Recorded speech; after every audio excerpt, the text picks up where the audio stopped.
ఒకవేళ అసత్యాలు మాట్లాడి వాస్తవ దూరం అయితే ఆవిడ చెప్పింది తప్పైందని. మీరు 800 పెట్టారు, 3 సిలిండర్లు అన్నారు, ఒక సిలిండర్కి వస్తే సరిపోతుంది. అది మీరు చెప్పిన లెక్కల ప్రకారం మీరు ఇచ్చిన 2400 కోట్ల బడ్జెట్లో ఒక సిలిండర్ సరిపోతుంది. ఈ సంవత్సరంలో ఎందుకంటే బడ్జెట్ అనేది సంవత్సరం ఏప్రిల్ వరకు అధ్యక్ష ఈ బడ్జెట్ ఈ 3 నెలలు కాదు, ఇది ఏప్రిల్ వరకు ఈ బడ్జెట్. ఏప్రిల్ వరకు ఒక సిలిండర్తో సరిపెట్టుకోవాలా లేకపోతే మళ్ళీ ఇస్తారా అని ఆవిడ ప్రశ్న రేకెత్తుంది. అంతేగాని అంటే అలాగే అది చెప్పొచ్చు కదా. దాని ప్రకారం క్యాలెండర్ ఇచ్చాం, 4 months కి ఒక స్లాట్ ఇచ్చాం. మొదట్లో ఇంప్లిమెంట్ చేస్తే చెప్పాం. కానీ మీరు చేసిన అప్పులు, మీరు చేసిన డైవర్షన్స్, మీరు ఆర్థికంగా ఈ రాష్ట్రాన్ని పునరుద్ధరింపజేసి మేము ఎత్తుక్కొని వచ్చేసి బడ్జెట్ లో ముందుకు వచ్చామండి. మీ పాపాలు కడుగుతున్నాం, మేము మీరు చేసిన పాపాలు కడుగుతున్నాం. చర్చ డిబేట్ అవుతుంది. ఎల్ఓపి గారు కూర్చోండి. ఎల్ఓపి గారు కూర్చోండి. మేడం క్లోజ్ చేయండి, ముగించండి మేడం.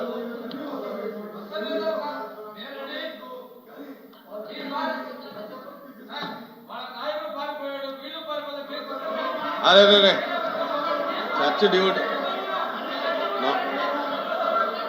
మంత్రి గారు ప్లీజ్.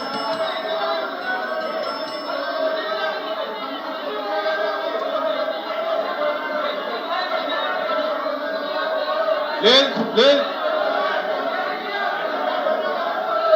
కూర్చోండి. ప్లీజ్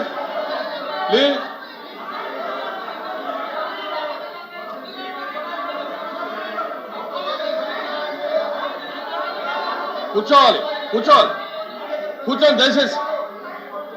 మేడం కూర్చోండి. కూర్చోవాలి.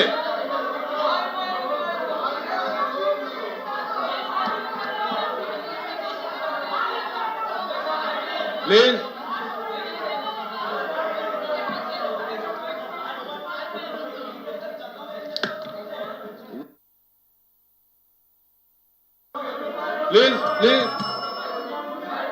కూర్చోవాలి.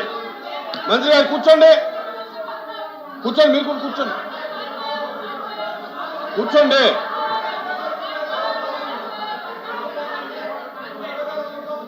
ప్లీజ్ కూర్చోండి. ప్లీజ్ రాంభూపాల్ రెడ్డి గారు కూర్చోండి. రవిబాబు గారు కూర్చోండి. ఇజ్రాయల్ గారు కూర్చోండి. సూనారాయణ రాజు గారు కూర్చోండి. అప్రెడ్డి గారు కూర్చోండి. భాషా గారు కూర్చోండి. ఇజ్రాయల్ గారు కూర్చోండి.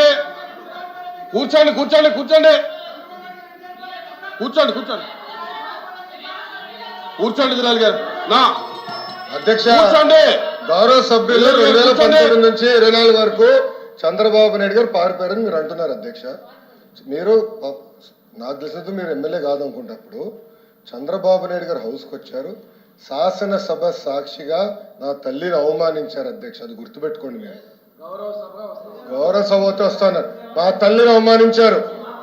ఈ రోజు మీరు కావాలని పోస్టులు కూడా అక్కడ పెడుతున్నారు. మా తల్లిని అవమానించారు. ఆ రోజు మీకు గుర్తురాదా? ఎక్కడ అవమానించలేదు సార్, ఎక్కడ అవమానించలేదు. మీరు ఎట్లా మాట్లాడారో మీరు ఉన్నారా హౌస్ లో?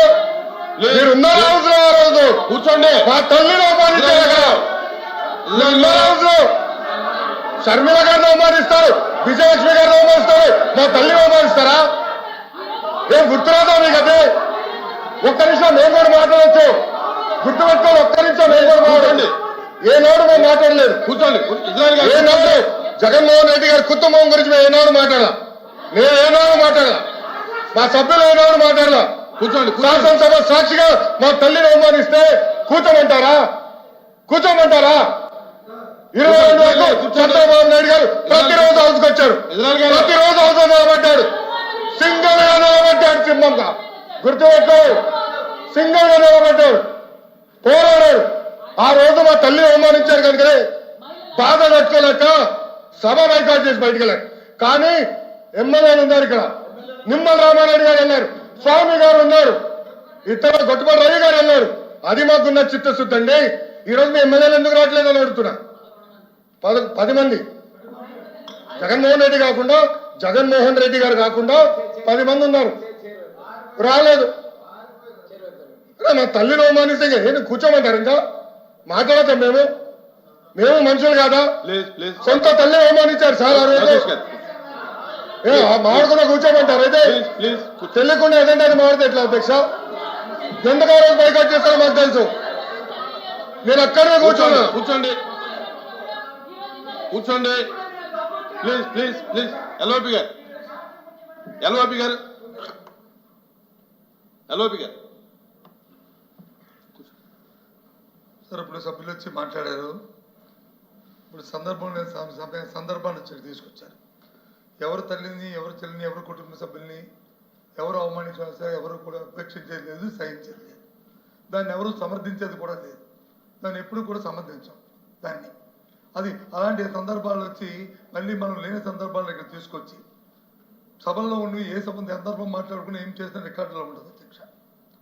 రికార్డులో లేని విషయాల్ని, అవసరం లేని విషయాల్ని ఇక్కడ తీసుకొచ్చి అనవసరంగా హోందాగా మనం ప్రవర్తించాలి అధ్యక్ష. ఒక తప్పులేని దాన్ని మీరు సమర్థించట్లేదు. ఎట్టి పరిస్థితుల్లో సమర్థించట్లేదు.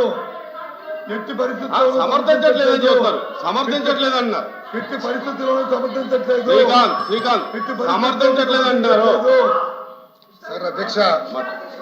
అధ్యక్ష సమర్థించట్లేదు అంటారు. ఒక్క నిమిషం. ఇప్పుడు సమర్థించట్లేదు అంటారు.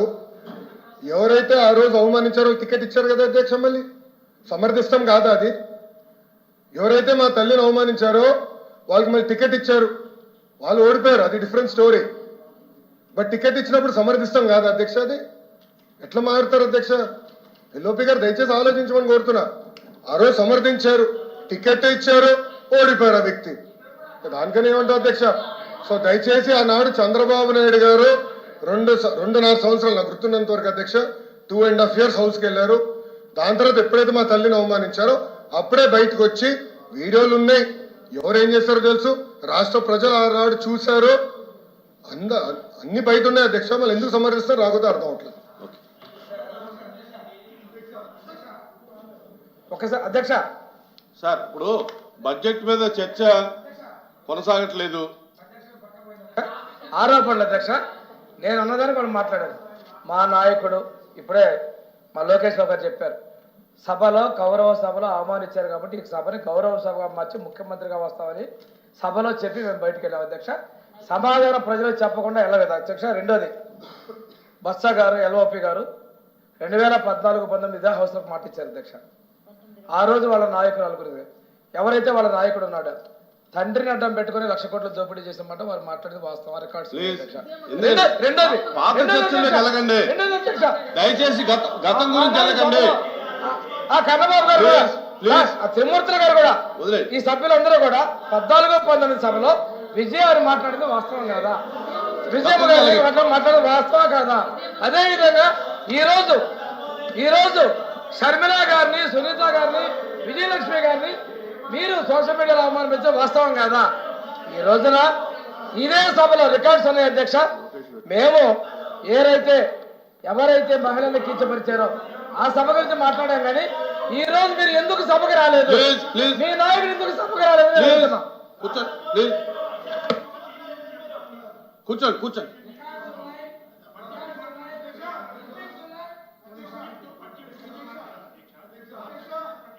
కూర్చోండి, మీరు కూర్చోండి. ఆయన మాట్లాడుతున్నారు కదా, కూర్చోండి. సభని సాంప్రదాయంగా జరుపుకోవాలనేది మా తాలూకా భావన. మేము ప్రజల తరఫున సమస్యను ఇక్కడ ప్రతిపించి దాని ప్రభుత్వం ద్వారా సమాధానం రాబట్టడం మా బాధ్యత. ఆ బాధ్యత గుర్తరిగి మేము చేస్తున్నాం. లోకేష్ గారు మంత్రి గారు మాట్లాడిన దానికి ఎట్టి పరిస్థితులకు సంబంధించే సమస్య లేదు అని తీవ్రంగా చెప్తున్నాం. అయినప్పటికీ కూడా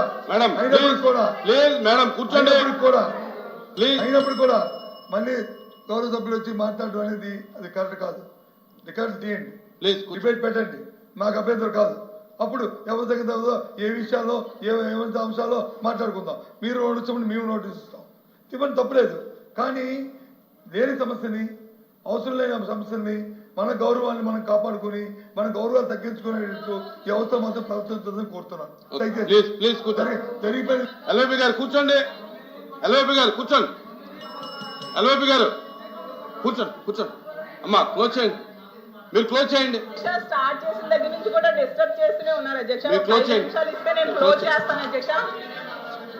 అధ్యక్ష ఇప్పుడు మన రాష్ట్రంలో తీసుకుంటే రైతులు 53.53 లక్షల మంది ఉన్నారు అధ్యక్ష. దానికి కూటమి ప్రభుత్వం ఎన్నికల టైంలో మేనిఫెస్టోలో ఒక్కొక్కరికి 20,000 రూపాయలు పెట్టుబడి సాయం ఇస్తామన్నారు అధ్యక్ష. అలా ఇస్తే 10,706 కోట్లు కావాలి అధ్యక్ష. కానీ వ్యవసాయ శాఖ మంత్రి గారు ప్రసంగంలో 4,500 కోట్లు ఇస్తామని చెప్పారు, కానీ బడ్జెట్ కేటాయింపుల్లో మాత్రం 1000 కోట్లు కేటాయించారు అధ్యక్ష.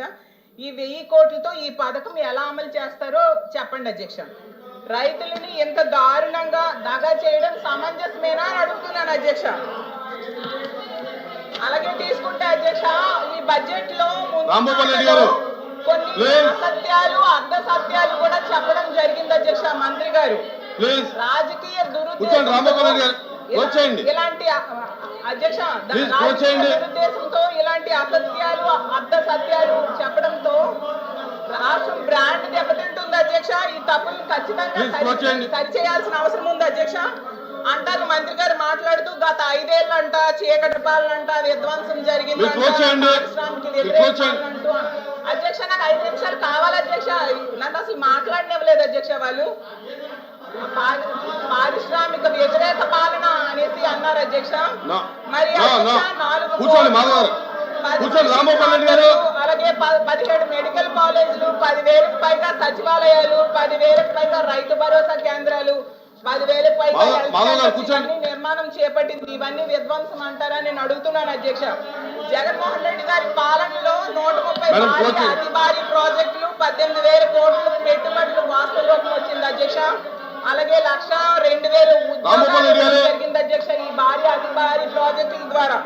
అండ్ అలాగే తీసుకుంటే ఎంఎస్ఎంఈలకి 2,100 కోట్లు ఇంటెన్సివ్స్ ఇవ్వడం జరిగింది అధ్యక్ష. మీరు close చేయండి. గత పాలనలో మేడం, please close 3.94 చేయండి. లక్షల ఎంఎస్ఎంఈలు గ్రాంట్ అయ్యే అధ్యక్ష. 23 లక్షల ఉద్యోగాలు వచ్చాయి అధ్యక్ష. దీని అంతటినీ విధ్వంసం అంటారా అని నేను మంత్రి గారిని అడుగుతూ ఉన్నాను అధ్యక్ష. అలాగే గత 5 ఏళ్ళలో తీసుకుంటే వరుసగా 3 సంవత్సరాలు ఈజ్ ఆఫ్ డూయింగ్ లో నంబర్ 1 స్థానంలో వచ్చింది అధ్యక్ష. దాన్ని విధ్వంసం అంటారా చీకటి పాలన అంటారా అని మీ ద్వారా మంత్రి గారిని అడుగుతున్నాను అధ్యక్ష. అలాగే తీసుకుంటే జగన్మోహన్ రెడ్డి గారు ముఖ్యమంత్రి అయ్యాక గ్రామ వార్డు సచివాలయాల ద్వారా 4 నెలల్లోనే 1,34,000 ఉద్యోగాలు. The house is adjourned to meet again at 10 a.m. on Friday. ఇప్పుడు ఆపరేషన్ లేకుండానే మోకాళ్లకు ప్లాస్మా ట్రీట్మెంట్. మీ ఆర్థోపెటిక్ సమస్యలన్నిటికీ రోబోటిక్ టెక్నాలజీ ద్వారా తక్కువ ఖర్చుతో శాశ్వత పరిష్కారం. Free consultation. ప్రతి ట్రీట్మెంట్ పై 20% డిస్కౌంట్. ఈ ఆఫర్ కొద్ది రోజులు మాత్రమే. త్వరపడండి. V9 hospitals 9281465842.